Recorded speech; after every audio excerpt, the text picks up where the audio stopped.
বোকাখাতৰ ঘৰে ঘৰে আলহী হৈ থাকিব অসমৰ বিভিন্ন প্ৰান্তৰ পৰা শিশু।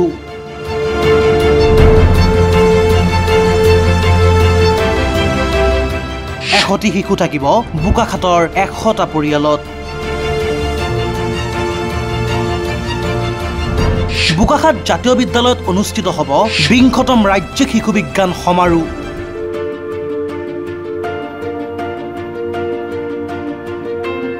এই সমাৰোহত অংশগ্ৰহণ কৰিব অসমৰ 350 গৰাকী শিশুৱে। উল্লেখযোগ্য যে ভাৰতবৰ্ষৰ বিজ্ঞান সংগঠনসমূহৰ সন্মিলিত অনুষ্ঠান অল ইণ্ডিয়া পিপলছ চাইল্ডছ নেটৱৰ্কৰ নেতৃত্বত বিজ্ঞান জনমুখী কৰাৰ উদ্দেশ্যেৰে 1987 চনত এক প্ৰচাৰধৰ্মী অনুষ্ঠানৰ আৰম্ভ হৈছিল, নাম কলা যাত্ৰা। জনসাধাৰণৰ সাক্ষৰতা অবিহনে বিজ্ঞান জনপ্ৰিয়কৰণৰ এই যাত্ৰা সফল নোহোৱাত 1990 চনত পূৰ্ণ সাক্ষৰতা অভিযানৰ লক্ষ্য লগত লৈ গঠন হ'ল এক স্বেচ্ছাসেৱী সামাজিক অনুষ্ঠান জ্ঞান বিজ্ঞান সমিতি। অসমতো নিৰক্ষৰতা দূৰীকৰণ, বিজ্ঞান জনপ্ৰিয়কৰণ, সামাজিক উন্নয়নৰ লক্ষ্য আৰু উদ্দেশ্য সৰগত কৰি 1990 চনৰ 28 জুলাইত জন্ম লাভ কৰে জ্ঞান বিজ্ঞান সমিতি অসম নামৰ এই স্বেচ্ছাসেৱী অনুষ্ঠানে। বোকাখাতবাসীৰ আন্তৰিক প্ৰচেষ্টা আৰু জ্ঞান বিজ্ঞান সমিতি অসমৰ উদ্যোগত অহা 23, 24 আৰু 25 মে তাৰিখে 3দিনীয়া কাৰ্যসূচীৰে বোকাখাত জাতীয় বিদ্যালয় বাকৰিত অনুষ্ঠিত হ'ব ৰাজ্যিক শিশু বিজ্ঞান সমাৰোহ। বোকাখাতৰ বাহিৰে অসমৰ বিভিন্ন ঠাইৰ পৰা অহা 100 অতিথিক 3 দিনকৈ শুশ্ৰূষা কৰিব বোকাখাতৰ 100 পৰিয়ালে। ছাত্ৰ ছাত্ৰীৰ মনৰ পৰা অন্ধবিশ্বাস সমূলঞ্চে দূৰ কৰি এই সমাৰোহত অংক, বিজ্ঞান, পৰিৱেশ, অৰিগামী, জ্যোতিৰ্বিজ্ঞান, গীত, নাট আদি শিকন কোণৰ আনন্দ খেল ধেমালিৰ মাজেৰে শিশু মনত এক বিজ্ঞান সম্পন্ন মনোভাৱ সৃষ্টি কৰা হ'ব। 3 দিনীয়া চিত্তাকৰ্ষক বৌদ্ধিক চেতনাৰ জীপাল কৰা এই সমাৰোহৰ অন্তিম দিনটোত কাজিৰঙা ৰাষ্ট্ৰীয় উদ্যান আৰু ব্যাঘ্ৰ সংৰক্ষিত বনাঞ্চলৰ প্ৰাকৃতিক পৰিৱেশ প্ৰদৰ্শনৰ ব্যৱস্থা কৰিছে অনুষ্ঠানটোৱে। এই অনুষ্ঠানটোৰ সম্পৰ্কে সোমবাৰে এখন সংবাদমেল অনুষ্ঠিত কৰে অনুষ্ঠানটোৰ সভাপতি শৰৎ দত্ত, কাৰ্যকৰী সভাপতি বিদ্যুৎ বৰুৱা, সম্পাদক বিদ্যুৎ শইকীয়া আৰু ইনজু আহমেদ, কোষাধ্যক্ষ হৰিপ্ৰসাদ নাথে। অসম জ্ঞান বিজ্ঞান সমিতি, ৰাজ্যিক জ্ঞান বিজ্ঞান সমিতিয়ে বোকাখাতত এইবাৰ তেওঁলোকে 1994 চনৰ পৰা অনুষ্ঠিত কৰি অহা ৰাজ্যিক শিশু বিজ্ঞান সমাৰোহখন অনুষ্ঠিত কৰিব বিচাৰিছে। আগন্তুক 23, 24 আৰু 25 এই 3দিনীয়া কাৰ্যসূচীয়ে বোকাখাত জাতীয় বিদ্যালয়ৰ স্থানত এই সমাৰোহখন আয়োজন হ'ব। আৰু ইয়াৰ মূল উদ্দেশ্য হ'ল আচলতে ৰাজ্যিক জ্ঞান বিজ্ঞান সমিতি সৰ্বভাৰত স্তৰত অল ইণ্ডিয়া পিপলছ চায়েন্স নেটৱৰ্কৰ অন্তৰ্ভুক্ত। আৰু 1990 চনৰ পৰাই তেওঁলোকে ছাত্ৰ ছাত্ৰীসকলৰ মাজত বিজ্ঞানৰ প্ৰসাৰতা কৰিবৰ কাৰণে, বিজ্ঞান জনপ্ৰিয় কৰিবৰ কাৰণে আৰু সাক্ষৰতা অভিযান এটাৰ লগত সংযুক্ত কৰি অভিযান চলাই আহিছে। আৰু বিগত বৰ্ষসমূহত প্ৰতি বছৰে তেওঁলোকে 1994 চনৰ পৰা ৰাজ্যিক ভিত্তিত এখন শিশু সমাৰোহ পাতি আহিছে। আৰু এইবাৰ এইটো 20তম ৰাজ্যিক অধিৱেশন হ'ব।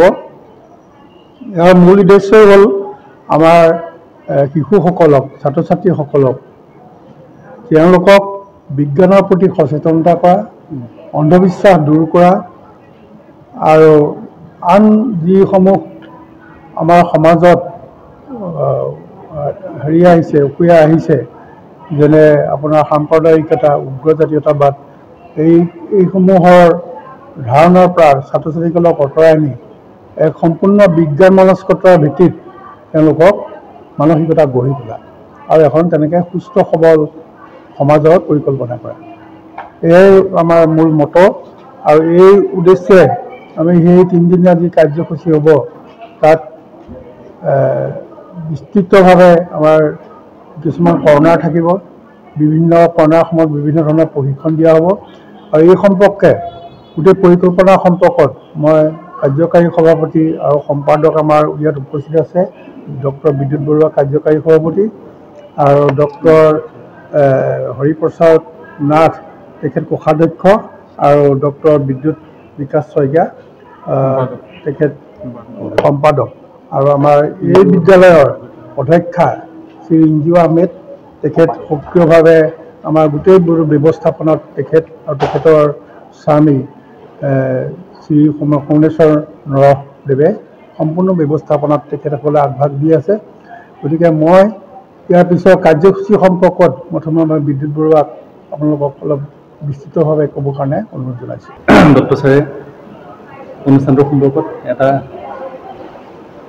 থুলমূল আভাস দিছে।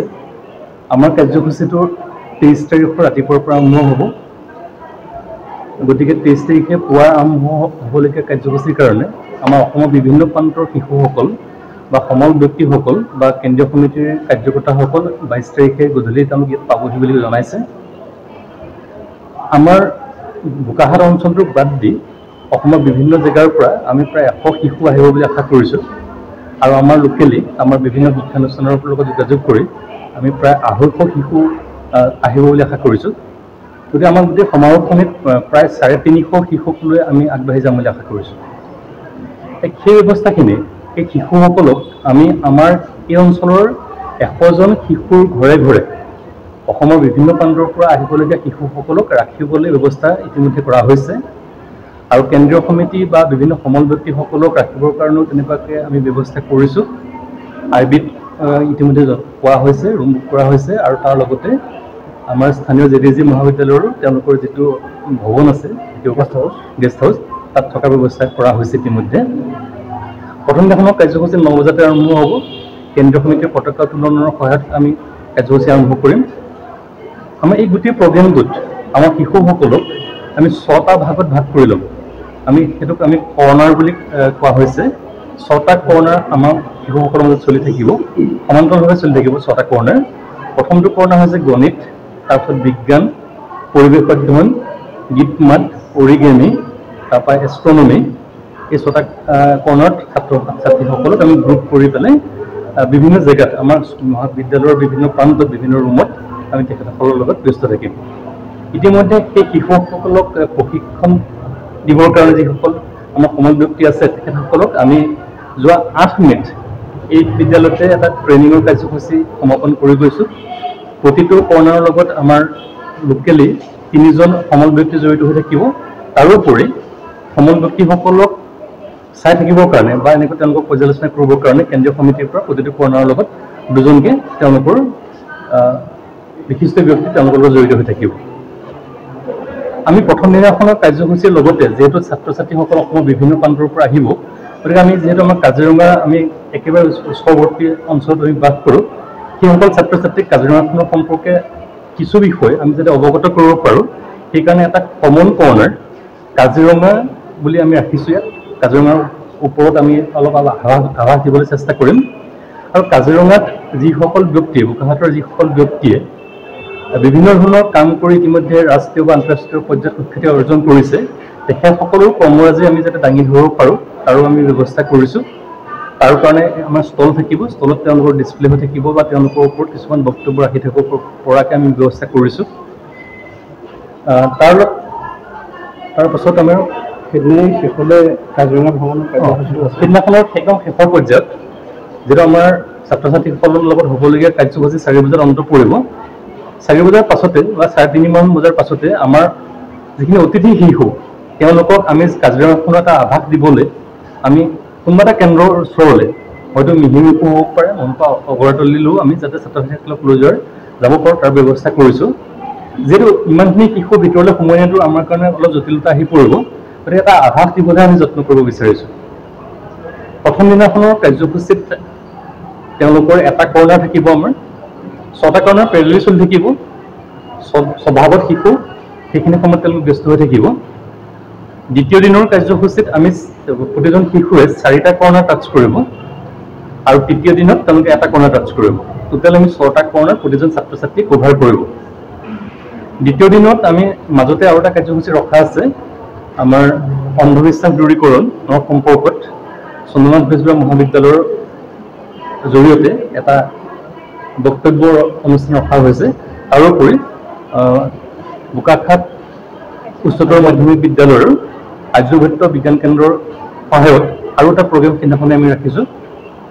তাত ইতিমধ্যে আমি সমল ব্যক্তিসকললৈ যোগাযোগ কৰিছোঁ। আৰু যিখন আমাৰ শেষৰ দিনৰ কাৰ্যসূচী হ'ব, শেষৰ দিনৰ ছাত্ৰ ছাত্ৰীসকলৰ কাৰ্যসূচী মাত্ৰ এটাহে থাকিব, এটা কৰ্ণাৰ থাকিব মাত্ৰ। তাৰ পাছতে আমি এখন মুকলি সভা প্লেন কৰিছোঁ। মুকলি সভাত আমি ইতিমধ্যে এছটেকৰ প্ৰাক্তন ডাইৰেক্টৰ অশ্বিনী বৰুৱা ছাৰৰ লগত যোগাযোগ কৰিছোঁ, তেখেত আহিব।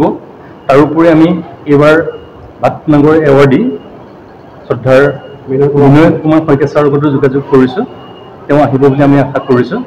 তাৰোপৰি আমি সেইদিনাখনেই আমাৰ এই গোটেই কাৰ্যসূচীৰ লগত জড়িত এখন স্মৃতিগ্ৰন্থ স্মৰণিকা আমি নাম মুক্তমন সেইখন উদ্বোধন কৰা হ'ব।